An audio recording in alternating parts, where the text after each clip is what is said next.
Hi guys, it's Ben Heath from Lead Guru, and in this video, I'm going to talk about how Facebook lookalike audiences are likely to be affected by the iOS 14 update and the changes that Facebook is currently making in response to what Apple have done and the new rules that Apple have implemented. I've recently created quite a bit of content around iOS 14 and how that's impacting Facebook ads, or how Facebook's changing its platform really is what's impacting us as Facebook advertisers. And in those videos, I've had a lot of people commenting saying, what about lookalike audiences? How are lookalike audiences affected? I know that so many Facebook advertisers, us included, are reliant on lookalike audiences as their highest performing cold audiences. It's where you're able to scale your campaigns, you get your best cold audience results from. They're absolutely fantastic. We use them for almost every single client, and I'm sure a lot of you do as well. So people are worried about how lookalike audiences are going to be affected. That's what I'm going to address in this video. Before I get into that, I just want to quickly ask for you to smash that like button. Please click that thumbs up button. That would really help me out. And of course, subscribe to my YouTube channel if you are new and haven't done so already. So I'm not going to go into the details too much of iOS 14 and how that's impacting Facebook advertising changes. I've got other videos on that, so I'll include links to the video in the video description below to those, talking about what the changes are going to be and the likely impact of those changes. Just want to quickly say that the impact of iOS 14, the good news is that it doesn't seem like it's going to be anywhere near as impactful as we first feared, which is fantastic. Means that a lot of the best practices and all that sort of stuff are going to hold true as we move through these changes that are currently being implemented as I'm recording this. And that's the great news, and Facebook ads can continue to be a fantastic platform and all that sort of stuff.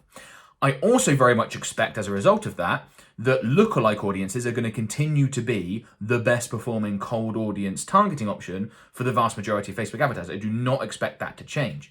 So in order to work out, given that that's the case, how are lookalike audiences going to be affected? Are they going to be less effective? Are they going to stay the same, etc.? That's what we're going to discuss in this video. So I'm an example Facebook ad account because I'm going to show you a few different elements here.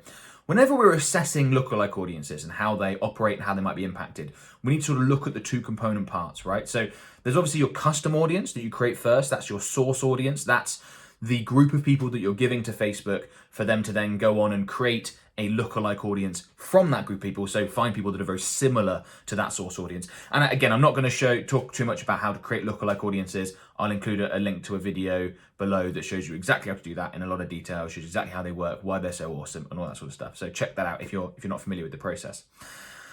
But when we're assessing lookalike audience, as I said, we need to assess the custom audience. We also need to assess the process by which Facebook creates lookalike audiences and how therefore that might be affected. So two component parts.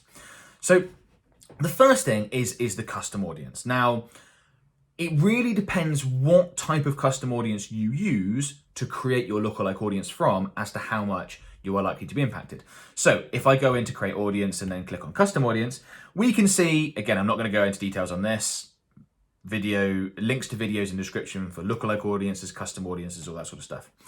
But you can see that what we've got here is a number of different custom audience sources, website, customer list, etc. Some are going to be more effective than others. A lot of people will create lookalike audiences based off of people that have visited their website, or website visitors, perhaps everyone is added to cart, all that sort of stuff. That custom audience is going to get smaller. As people opt out of being tracked by Facebook with the iOS 14 update, Facebook is not going to be able to track as many people. Therefore, if you're sending traffic to your website, not if Facebook's capturing, let's say 80% of those right now, they never quite get 100, maybe 90%, something like that, they never quite get everyone. Perhaps that will decrease by 10% or so. So if you have 100 people visit your website, right now, Facebook's able to produce a custom audience for you of, let's say, 90 people out of that might go down to 80 because we're not going to be able to track as many people. I don't think it's going to be that much more significant than that because remember, obviously the iOS 14 update only affects people on iOS devices, right? So all your Android devices, absolutely fine, carry on as usual. It's also only going to affect the people that opt out, and even the people that do opt out, we're not going to be completely blind as to what they go on and do on your website. It's not like if they opt out, we can't track anything. We know that's not the case. We know we can still see one conversion event, things like that. So custom audience is going to get a bit smaller, but not a huge amount. So what does that mean for lookalike audiences? Well, in general, it's better to have larger source audiences to create lookalike audiences from, because the more data you give to Facebook, if you give Facebook 100 people and say, create me an audience of people that look like them, or you give Facebook 1,000 people and say, create me an audience that look like them, the 1,000-person source audience for the lookalike is usually going to be better. Facebook's got more data, they can create more accurate lookalike audiences. So I think in terms of smaller custom audiences, so smaller source audiences for those lookalikes, we are going to see an impact, particularly if you create them based off website visitors. If you're doing things like uploading a customer list, an email list perhaps, or you're basing your lookalike audiences off from Facebook activity, so people who've, let's say, viewed a video, Facebook sources here, people who've viewed a video of yours on Facebook as your source audience for your lookalike, perhaps people who have submitted a lead form as your source audience for your lookalike, interacted with your page, Instagram account, all that's basically not going to change. There's no reason why it would. It's really just going to change, obviously, app activity as well, but mainly for most advertisers, your website custom audiences are going to be smaller. The rest of your custom audience is going to stay the same. Facebook can still track what people do on Facebook, so all of this stuff down here, video views, engaging with your Instagram account, Facebook page, lead forms, all that stuff. The custom audiences are going to be the same after these changes, more or less, as they are right now. Customer list and email list, well, you're uploading the data from an external source, right? So that doesn't really change. It's really just the website stuff, which is probably the most common type of custom audience to create, is based on website, whether that's based on people who have purchased on your website or based off people that have visited certain pages, or just anyone who's visited. But it's probably only going to affect that, and even that it affects, might make your audience 10% smaller. It's not the end of the world by any means. Okay, so the custom audience side of things is affected a bit, but nothing to panic about. So now we know that once you create your custom audience, you then go ahead and create a lookalike. I'm not going to go through the process here because you can create lookalike and you'd have to select a source audience, and you'll see that in the other video content that I've linked to in the video description if you're not familiar with that process. So how does Facebook create a lookalike audience? Well, basically, when you give them the source audience, Facebook has tons of data on that group of people. Okay, so let's assume you've uploaded a customer list of 1,000 people, right? Well, Facebook then you go, all these people have bought from me. I know that this type of person is just the sort of person I want to advertise to. Facebook, please go out and find me people that are similar to them. That's the mechanism by which lookalike audiences work, right? And Facebook's lookalike audiences have gotten better and better and better over the years because they have so much data on that 1,000 people that you've uploaded. So they can then go and be like, oh, well, we've worked out that the ideal prospect for this company is a woman who is 42, who lives in this location, who is very active online, who is interested in X, Y, and Z. Okay. Now, with these changes, the iOS 14 changes, the ability for Facebook to acquire as much data as they currently do is going to be curtailed, but not by as much as we first feared. A bit. So, the process by which Facebook takes a source audience and makes a lookalike audience from it is going to become slightly less effective, but it is going to be very slight, okay? So Facebook's not quite going to be able to track as much data from what people do once they leave Facebook and Instagram and go onto your website or other people's websites and do all sorts of things. But they're not losing all that data by any means. As I've already said, if someone even if they opt out, again, this only affects 50% of the users, then it only affects within that 50% the people that opt out. And even the people that opt out, we can still track what they do on your website or anyone's website to some extent, not in as much detail as we have been able to, but we can still do it to some extent. So let's say, for example, someone is shown an ad for sunglasses and they click on it. Even without getting to the website, Facebook's like, aha, this person just clicked on an ad for sunglasses, or even just a post on Facebook, or perhaps they're part of a group that shows that they're interested in soccer or whatever it happens to be. Facebook has tons of places to gather data, not just what they do on someone's website. And then it's not like all that website data is going to go away. So they've still got all the on Facebook and Instagram data that they gather, which is very significant.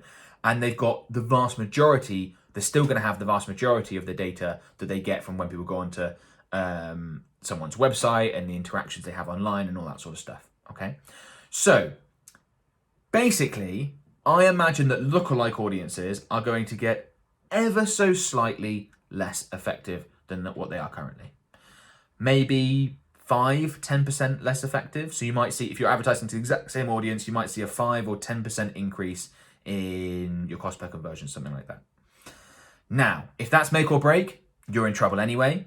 It's not sustainable for you to be that close to the wire over a long time period.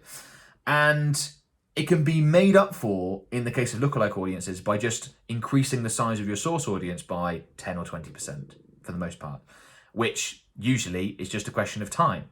That's why lookalike audiences get better the larger the source audience becomes and basically the more time goes on. So we've got lots of clients we've worked with, we've been running campaigns for like 3 years, and in year 1, we were targeting lookalike audience based off previous customers and they did well. But now they do significantly better because, you know, there's, 50,000 customers that have been generated, and that data is so valuable.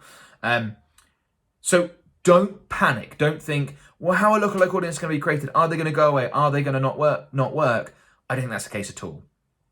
As I'm recording this video in January, there are, the changes that are coming. Facebook's response to iOS 14 is being implemented sort of as we speak. We're seeing it in some ad accounts, not in others, things popping up, right?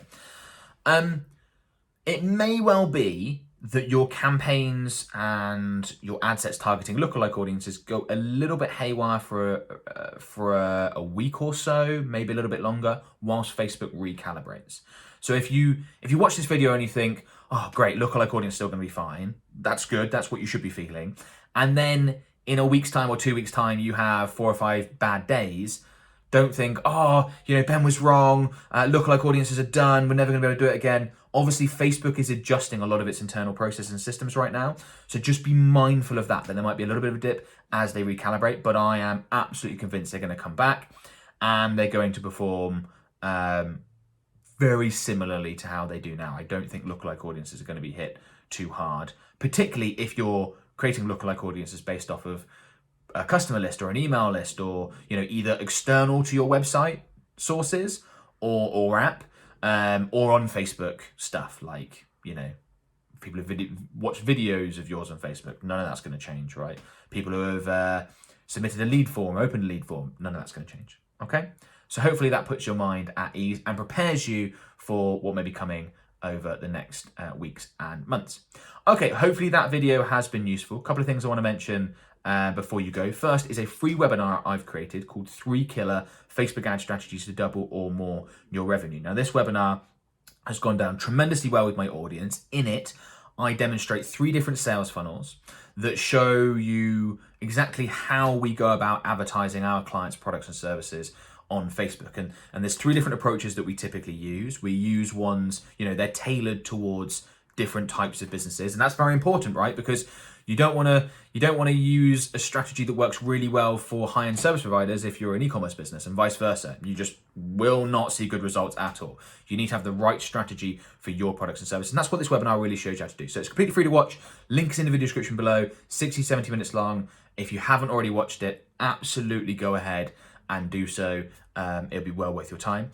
Other thing I want to mention is our Facebook advertising services. So my company, Lead Guru, is a Facebook ads agency. We create, manage, and optimize Facebook and Instagram ad campaigns for our clients.